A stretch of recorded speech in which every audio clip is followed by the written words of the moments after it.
বর্তমানে কিন্তু আমরা স্মার্টফোনের মাধ্যমে বিভিন্ন ধরনের ব্যাংকিং লেনদেন করি, আমরা দেখা যাচ্ছে বিভিন্ন ধরনের মোবাইল ব্যাংকিং এর অ্যাপসগুলো ইউজ করে বিভিন্ন ধরনের লেনদেন করি। এই ক্ষেত্রে কিছু কিছু ছোট জিনিস যদি আমরা ফলো না করি বা কিছু কিছু ছোট জিনিস যদি আমাদের মাথায় না থাকে, তাহলে সেই ক্ষেত্রে আমাদের এই ধরনের অ্যাকাউন্টগুলো হ্যাক হতে পারে এবং আপনার ফোনে যে ব্যালেন্সটা থাকে বা আপনার অ্যাকাউন্টে যে ব্যালেন্সটা থাকে সেটা চুরি হয়ে যেতে পারে। এই ভিডিওর মাধ্যমে আমি আপনাদেরকে এমন কিছু টিপস দিব যেটার মাধ্যমে আপনি যদি ওই টিপসগুলো ফলো করেন তাহলে আপনি এই ধরনের হ্যাকিং প্রবলেম থেকে বা আপনার সিকিউরিটি প্রবলেম থেকে কিন্তু বেঁচে যেতে পারেন একেবারে সহজভাবে। RealTech মাস্টারের পক্ষ থেকে আমি মাহফুজ, চলুন শুরু করি। Please like this video if you like, hit the subscribe button and press the bell icon for more latest tech videos. আমরা কিন্তু বর্তমানে মোবাইল ফোন ইউজ করে কিন্তু ম্যাক্সিমাম লেনদেনগুলো সেরে ফেলি। দেখা গেছে যে আমরা বিকাশের অ্যাপ ইউজ করি বা আমরা ডাচ বাংলার অ্যাপ ইউজ করি, আমরা আইপের অ্যাপ ইউজ করি, বা এছাড়াও কিন্তু অনেক ধরনের অ্যাপ আছে যেগুলোর মাধ্যমে আমরা কিন্তু ফাইন্যান্সিয়াল ট্রানজাকশন করি। অনেকে দেখা যাচ্ছে যে রিটেলার অ্যাকাউন্ট ইউজ করে, স্কিল ইউজ করে, আবার দেখা গেছে অনেকে পেওনিয়ার ইউজ করে। সব কিন্তু ম্যাক্সিমামে কিন্তু এখন অ্যাপ ভিত্তিক চলে আসছে। আসলে অ্যাপ ভিত্তিক না হয়ে যাবে কোথায়? কারণ হচ্ছে অ্যাপের মধ্যে আসলে জিনিসগুলো আপনার জন্য সহজ করে দেওয়া হয়েছে। আপনি দেখা গেছে যে সেন্ড করা, রিসিভ করা, স্টেটমেন্ট দেখা সব কিন্তু একদম ইজি ওয়েতে কিন্তু আপনার কাছে রিপ্রেজেন্ট করা হয় এবং আপনি কিন্তু এটাকে সহজভাবে ইউজ করেন। সো এই ক্ষেত্রে আপনাকে কিছু সতর্কতা অবলম্বন করতে হবে, কারণ যদি আপনি সতর্কতা অবলম্বন না করেন তাহলে আপনি যদি আপনার মোবাইলে এই ধরনের ফাইন্যান্সিয়াল অ্যাপসগুলো ইনস্টল করেন, এই ক্ষেত্রে আপনি প্রবলেমে পড়তে পারেন এবং আপনার যে ব্যালেন্স আছে বা আপনার যে টাকা আছে সেটা হ্যাক হতে পারে। আপনি ধরেন হচ্ছে কোনো সফটওয়্যার যদি ডাউনলোড করেন, আপনি দেখা গেছে যে ধরেন কথা বিকাশের সফটওয়্যার ডাউনলোড করবেন বা আইপিএস সফটওয়্যার ডাউনলোড করবেন বা আপনি যে কোনো ব্যাংকিং সফটওয়্যারই আপনি যদি ডাউনলোড করেন, এই ধরনের অ্যাপসগুলো আপনি কোনো প্রকার থার্ড পার্টি ওয়েবসাইট থেকে ডাউনলোড করা যাবে না, বা কেউ যদি শেয়ার করে তাহলেও শেয়ার ইট দিয়ে নেওয়া উচিত হবে না। রিজন হচ্ছে এই ধরনের সফটওয়্যারগুলো যদি আপনি থার্ড পার্টি জায়গা থেকে নেন বা ডাউনলোড করেন বা শেয়ার ইট দিয়ে নেন বা ব্লুটুথ দিয়ে নেন, এই ক্ষেত্রে যে পার্সন দিচ্ছে বা যে ওয়েবসাইট দিচ্ছে সে কিন্তু চাইলে ওই সফটওয়্যারের মধ্যে কিছু মডিফিকেশন করতে পারে, এমনকি আপনার ইনফরমেশন হ্যাক করার জন্য বিভিন্ন ধরনের স্ক্রিপ্ট ওইখানের মধ্যে অ্যাড করতে পারে, বিভিন্ন ধরনের সে কিন্তু সিস্টেম ওইখানে অ্যাপ্লাই করতে পারে, যেহেতু এটা আপনি অথেন্টিকেট বা অফিসিয়াল ওয়েবসাইট থেকে আপনি ডাউনলোড করছেন না। তো এই ক্ষেত্রে আপনাকে অবশ্যই এই ধরনের অ্যাপসগুলো ইউজ করার ক্ষেত্রে আপনাকে মাস্ট প্লে স্টোর থেকে সফটওয়্যার ডাউনলোড করতে হবে।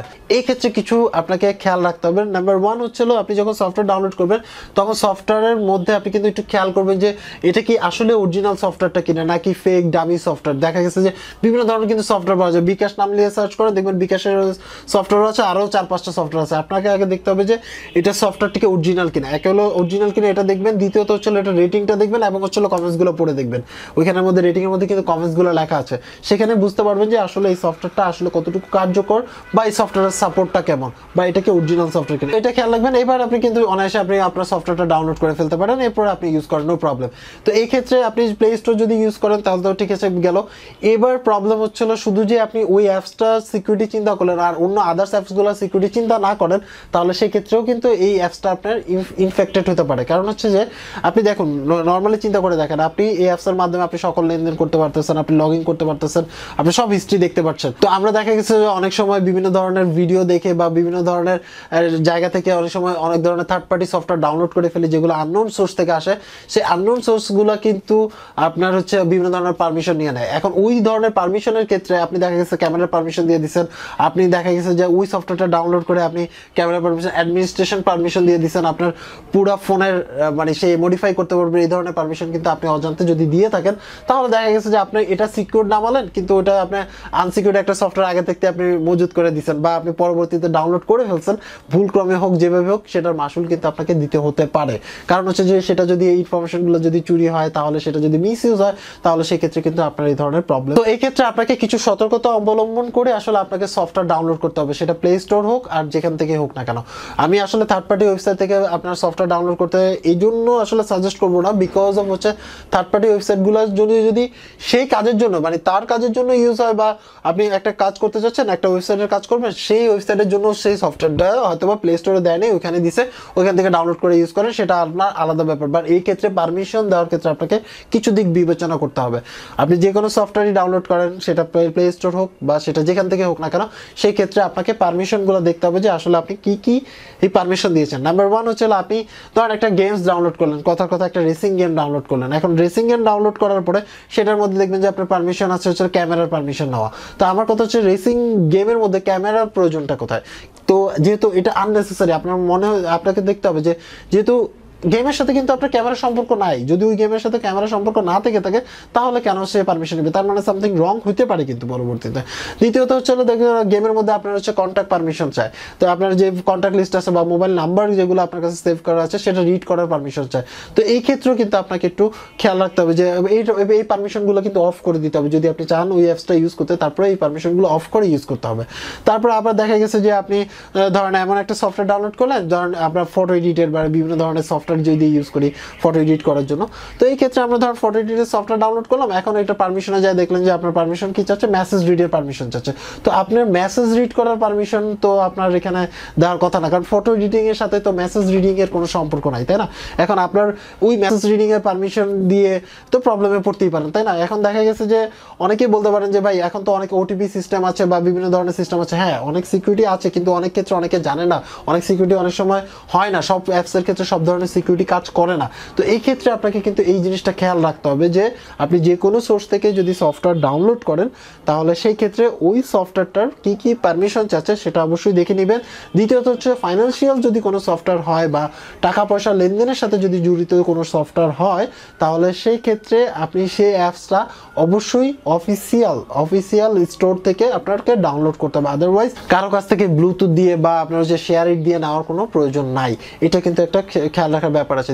অনেক সময় দেখা গেছে যে বিভিন্ন ধরনের পেড সফটওয়্যার ইউজ করতে চাই ফোনের মধ্যে, এই ক্ষেত্রে কি করছি এখন আননোন সোর্স থেকে কিন্তু ডাউনলোড করে একটা সফটওয়্যার, এখন ওই সফটওয়্যারের মধ্যে আবার বিভিন্ন ধরনের অ্যাড থাকে, এই অ্যাডের মধ্যেই হচ্ছে যত সব প্রবলেমের কারণ হয় অনেক সময়। সো ওই অ্যাডের মধ্যে দেখা গেছে এমন একটা সফটওয়্যার বা এমন একটা জিনিস আপনাকে পপ আপ দিল যে এখানে হচ্ছে আপনি ক্লিক করলেন, ক্লিক করার সাথে সাথে ওই সফটওয়্যারটা ডাউনলোড হয়ে গেছে, আপনি ক্লিক করছেন, আপনি না বুঝে ক্লিক করছেন, টাচ লেগে গেছে, তো আপনি এটা ব্যাক করতে পারতেছেন না, এই ক্ষেত্রে সফটওয়্যারটা কিন্তু আপনার কিন্তু ডাউনলোড হয়ে গেল। তো এই যে ডাউনলোডটা হলো এরপরে দেখা গেছে যে আপনি ধরেন আরেকটা কোনো অপশন ওপেন হয়ে গেল যে এটা ইনস্টল হয়ে যাবে, চাপ দিলেন আপনি ইনস্টল হয়ে গেল।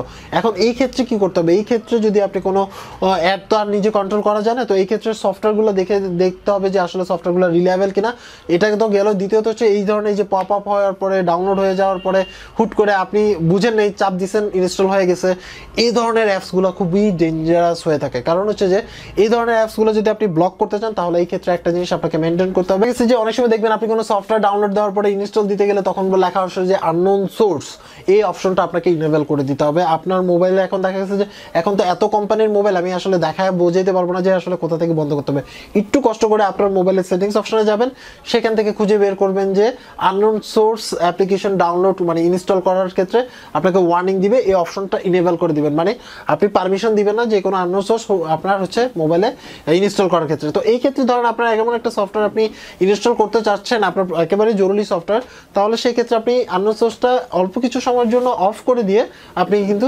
ইনস্টল দিয়ে আপনি দরকার হলে এটা আবার রিস্টার্ট করে দিবেন আননোন সোর্স। তো এইটা কিন্তু অবশ্যই দরকার আছে। অনেকে দেখবেন যে বর্তমানে একটা প্রবলেম হয়, দেখা গেছে যে কিছুদিন পরে বলে যে ভাই আমার মোবাইল এত গরম হয় বলার বাইরে। তো এই ক্ষেত্রে কিন্তু একটা ওয়ার্নিং এর ব্যাপার হচ্ছে যে মোবাইল কিন্তু এমনি গরম হয় না। তো এই ক্ষেত্রে দেখা যাচ্ছে অনেক সময় টেকনিক্যাল ফল্ট থাকতে পারে, আপনার মোবাইলে ম্যানুফ্যাকচারিং ফল্ট থাকতে পারে, সফটওয়্যার গঠিত প্রবলেম থাকতে পারে, বাট এই ক্ষেত্রে অনেক সময় ম্যানওয়্যার যদি অ্যাটাক থাকে তাহলে সেই ক্ষেত্রেও কিন্তু আপনার এই ফোন গরম হতে পারে। ও দেখা গেছে আপনি কোনো ইউজ করতেছেন না তারপরে ফোনটা গরম হয়ে আছে, রিজন হচ্ছিল আপনার ব্যাকগ্রাউন্ডে বিভিন্ন ধরনের সফটওয়্যার ইনস্টল হওয়া, তারপরে হচ্ছে আপনার ডাটা আপনার হচ্ছে সার্ভারে জমা হয়ে যাওয়া, সিঙ্ক করা, তো এই ধরনের কিন্তু কাজগুলো হতে পারে। সো আমার মতে হচ্ছিল আপনি ফোন ইউজ করার ক্ষেত্রে অবশ্যই এই সিকিউরিটিটা মেনটেন করবেন যে আপনি অ্যাটলিস্ট আননোন সোর্স থেকে রুটার যেটা পাইলেন সেটা ডাউনলোড করে ইনস্টল করে চেষ্টা করবেন, এরকম কিছু করেন না, তাহলে আপনি প্রবলেমে পড়তে পারেন। সো আশা করি আসলে আপনারা বুঝতে পারছেন যে আসলে এই ধরনের স্টেপগুলো নেওয়ার ক্ষেত্রে একটু চিন্তা ভাবনা করে নেওয়া উচিত। এই ক্ষেত্রে যদি এগুলো ফলো করেন তাহলে মোটামুটি আপনার একটু অনলাইন জগতে একটু সেফ থাকতে পারবেন। আপনি যদি আমার এই চ্যানেলের নতুন দর্শক হয়ে থাকেন তাহলে অবশ্যই সাবস্ক্রাইব করে নেবেন, আর আপনার কাছে যদি ভিডিওটা ভালো লেগে থাকে তাহলে অবশ্যই লাইক দিবেন এবং আপনার মূল্যবান মতামত অবশ্যই কমেন্টস করে জানাবেন। সবাই ভালো থাকবেন, আল্লাহ হাফেজ।